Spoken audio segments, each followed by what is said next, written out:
So we have LEED certified, we have Tier 4, but the combination of two is not by anybody. Now, what are the various opportunities in our country? Now, just 5-6 years back, we had a very negligible presence of data centers. Only few handful of operators, generally by incumbent telecom operator, putting up a data center, generally for their own captive usage, but might as well, serving the client. So there was no large data centers. The scale was very least to 300, 400 kind of a racks with 2-3 megawatt of data center. That's it. And compared to what we have globally, for example, only a US market has gigabit of power capacity with more than 2 million square feet of raised floor, versus in India, just 5 years back, we had just 2 million square feet of data center, cumulatively across all operators. Now, what has changed over the last 4-5 years is significant. Government is supporting, government is giving a lot of impetus, especially in single window clearances, the way they are welcoming the data center players, supporting them in various exemptions in power tariffs, availability of powers. They are providing more stable power. They have told most of the utility companies to support data center progress in the country.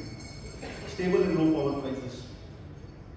India being an inflationary economy, but our power prices were rising very rapidly, almost year after year, and our home bills were also rising. But last 5-6 years, the power has become stable. The power prices have become stable. From a power deficient country, now we have become a power surplus country. Impetus on renewable energy has increased many folds. So today we are, I think, generating close to 2 gigawatt of renewable energy within the country. So stable and low power prices is another one. Renewable energy, of course, all of you know, wind, solar, the way our government is giving support and infrastructure and also the subsidies at various levels. This entire industry has taken a completely new shape. Parallelly, what has happened is data center also needs connectivity, which is the network infrastructure. You have a good infrastructure from a MEP perspective, which is mechanical and electrical, but if you don't have a good network, it will be waste. So hence, a lot of MNC global companies were not having their data centers, but they were serving Indian clients, but they were not putting up their data center because the infrastructure, the network infrastructure was not the world quality, which has changed over the last decade or so. Still today, as I speak on this dais, we are under-penetrated as far as the data centers are concerned. Only 3-4 cities has this 4-5 million square feet of data center cumulatively across all the operators. And hence there's a huge demand, a huge market which is waiting for all of us to grow. And the fifth and the last one, which has happened across all the operators, is the availability of quality data centers. Operators have also risen to the occasion and the opportunities. Now they are building 20-30 megawatt of data centers are quite common in India. Anybody doing a 20 megawatt data center now is very common in any city in India, which was not the case just few years back. People were doing 1 megawatt or 2 megawatt kind of a data center. And the last but not the least, which is the most important one, government and RBI pushing for data localization, obviously for the national interest, national security. Data localization alone and IoT, these two combination will also give impetus to the growth of data center in this country.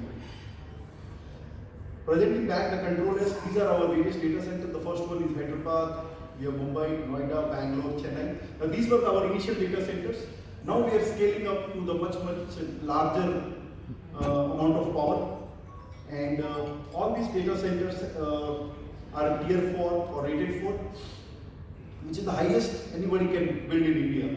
And building a rated 4 data center with 2 active power sources is not very easy in India. Getting 2 power active sources from generally an incumbent government utility power electricity provider is not very easy. It takes its own time for operators to convince them, and then it's a huge amount of cost. So in case if you don't build a large data center, cost of course apportion for that rated 4 will almost be you will not be able to justify. So here is our plan for Bombay. Bombay we have 2 data centers, 40 and 20 megawatt. Now we have plans to expand it to 200 megawatt. The land for all these expansion is already taken care. The permission is in place. Now, so another 18 months or so, these all 200 megawatt will be available. Even now, if any of the hyperscale clients wants to expand, we can provide the facility in 9 to 12 months with a completely fitted out workable facility wherein they can start operating their data centers. Hyderabad is again as emerging as a DR capital of the country. Whatever climatic conditions in Mumbai, Hyderabad is exactly opposite. So Hyderabad is a higher seismic zone, low probability of heavy rains, low monsoon. It's a plateau. It's not a coastal city. So Hyderabad is emerging as a DR capital. Skill manpower availability is the best. Most of large BFSI clients of the country are having data center in Hyderabad. So Ctrls has a huge plan to have a 200 megawatt of data center in Hyderabad. Now, what is the specialty of Ctrls? What is the USP of the Ctrls? Ctrls Data Center is a younger company, established just a decade back in 2008 with our first data center in Hyderabad. Today, in just 9 years of time, we already have almost 5 lakh square feet of data center, almost 2 million square feet of data center already up and running with almost 60 megawatt of captive power, which is operating various clients. Now, what are the USP? The way we execute the project. In India, executing the project is the major challenges. One from the cost perspective, another from the delivery to the client's perspective. Ctrls in 2010 implemented a 200,000 square feet of data center with 5,000 racks right from the land acquisition to the first customer line in just 13 months time. Now, that was a Herculean achievement. In India, in 13 months, you can't even get a land clearance. You don't even get a permission to start the work. And for companies like Ctrls, to complete a large project like this was a major achievement. Recently, in 2018, December, in Bombay, we completed a 12-story building. Right from the plinth to the completion of the 12th floor was done in 120 days. It's a mind-boggling achievement, isn't it? Then we have just delivered a week back a hyperscale deployment of 4 megawatt data center Emily within 120 days. Land acquisition and approval of 400,000 square feet in just 2 months' time. Now these are the Ctrls data center can move at a really very, very fast speed. Speed at which in the morning session you had heard the panel discussion where panelists were saying in India the deployment is much faster, demand is growing much faster than the supply, and here is the provider who can probably fill this gap much faster than anybody else will. We constantly work with all the utility providers, all the governments, be it state government, central government, and various departments to ensure that our clients get the lowest possible power tariff. Today, with a lot of responsibility on this stage, I'm saying in whichever city we are operating, whichever city, be it Mumbai, Chennai, Hyderabad, Bangalore or Noida, Ctrls is the lowest cost power provider. In this sense, we are able to provide the power at a much lower cost in comparison with any other operator in this business. And in data center, more than 50% of your cost is towards power. And hence, if you are not efficiently utilized and using the power, your data center could be very inefficient and your cost of running the data center could be very, very huge. Now, PUE, which is one of the important factors of energy efficiency in the data center, Ctrls is continuously improving. Just to give you perspective, a decade back, our PUE in Hyderabad was 1.8. At that time, that was the best available. As on date, most of the operators are able to run their data center at 1.8, a newer data center as well. However, we achieved it way back in 2008. In 2012, in Mumbai, we achieved 1.42. Continuous improvement 2015, 1.38. In Delhi, 2018, Bangalore, 1.36. Last year, we launched another data center in Hyderabad with the design PUE 1.35. And the Mumbai one, which is getting operationalized in next month or so, is designed at PUE 1.3. So the continuously a lot of focus is given in improving the PUE, which finally saves a lot of money for the clients. Customized design and operation. Now this is one of the very, very important factor. Every customer who uses the data center will have a different need, and to be able to cater to the needs and customization of all the clients at the same time give them that scale is a real combination of the two. So what we do is custom design to meet clients' data center standards. We provide dedicated account managers, safety managers, security managers, SPOC for infra and operation, and quarterly review of all the design parameters whatever client has envisaged in their RFP or their initial requirement.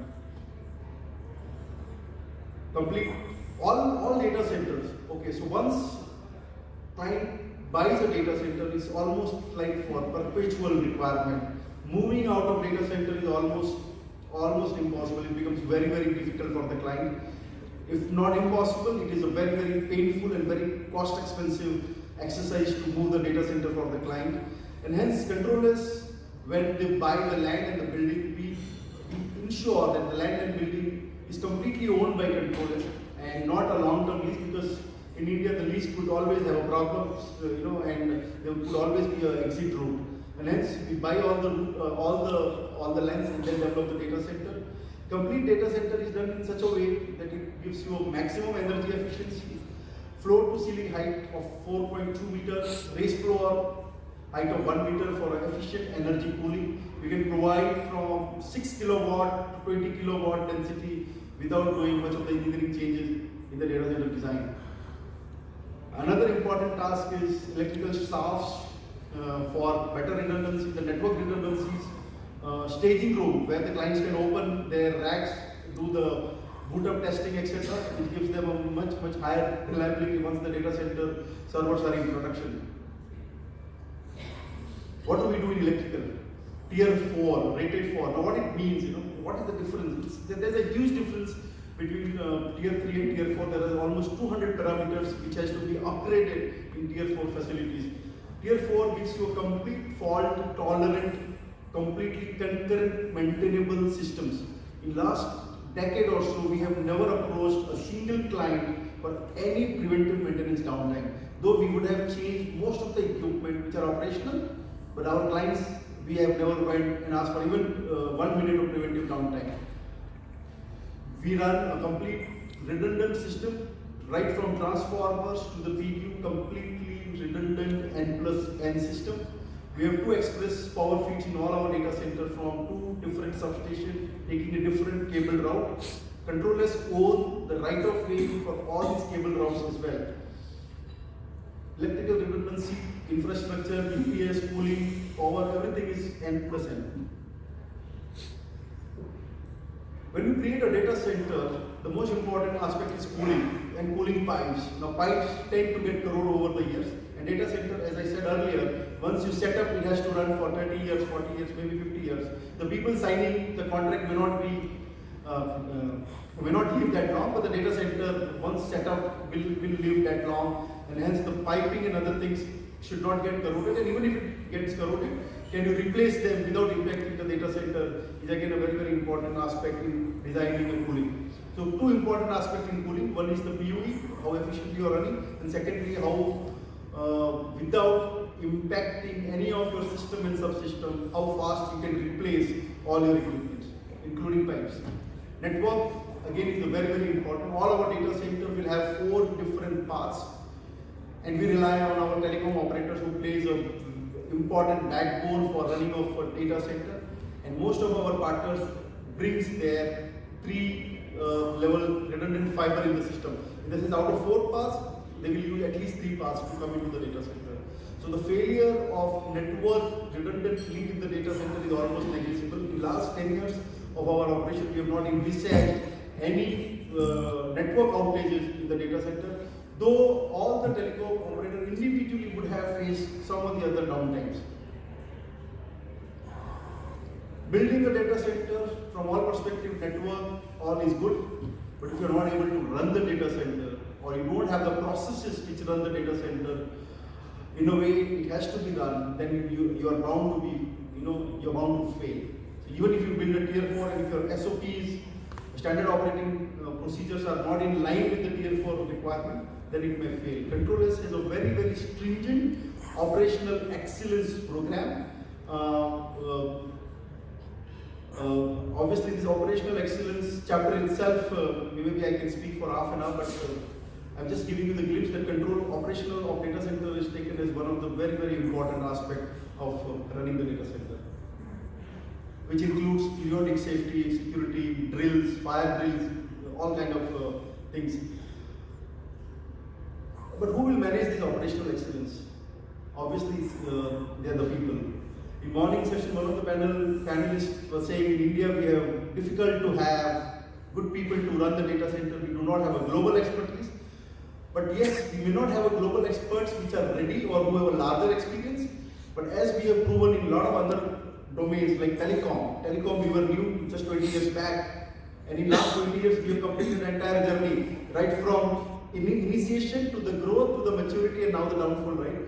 Similarly, in data center, Control has set up a training academy where we train young engineers who have just passed out of engineering college, but train them to the requirement of the industry, which is basically the responsibility of enterprises like us. Will not get ready-made talent available in the market because it's a new industry, right?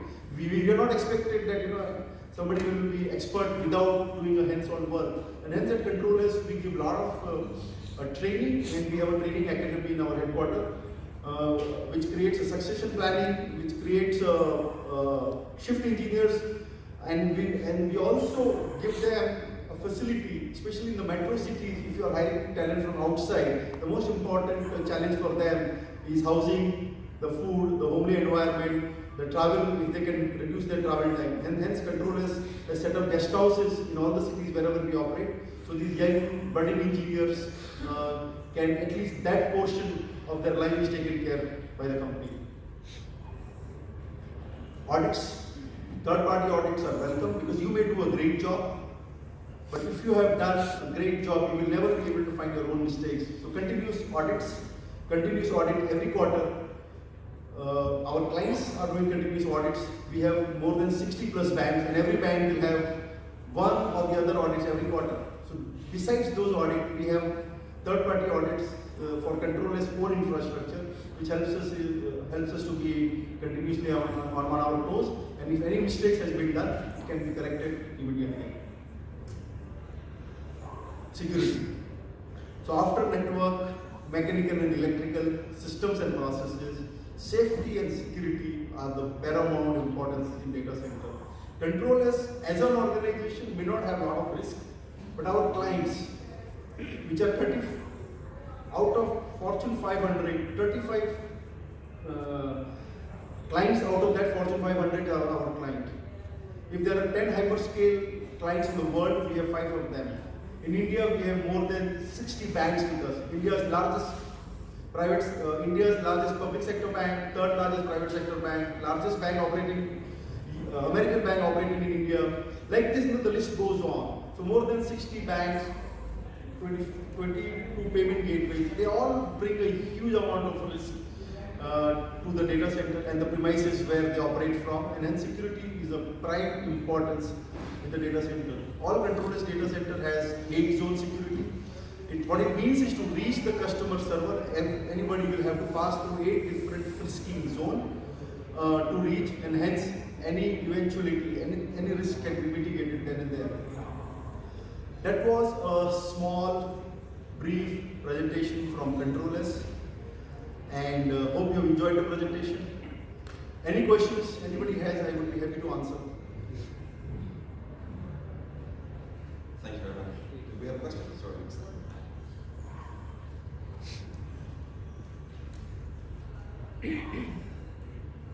This PUE, 2 questions.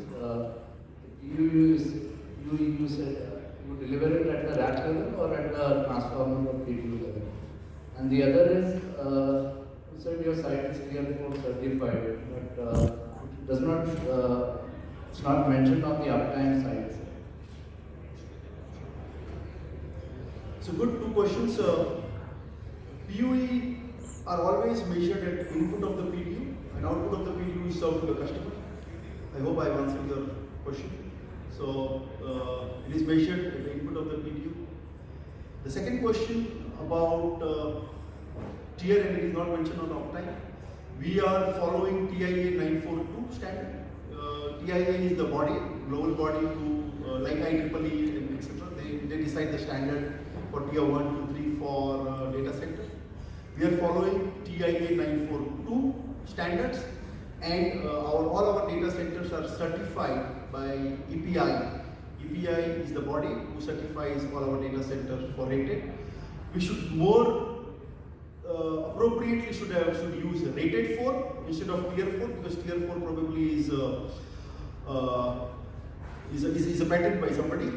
But since in India most of the people in data center is like tier, and hence this word has common sharing, and most of the people know, and hence the word tier. But more appropriately we should have used rated 4. Any other questions? Anybody else has it? Hope I answered your. Yeah, sure. Sure, thank you so much.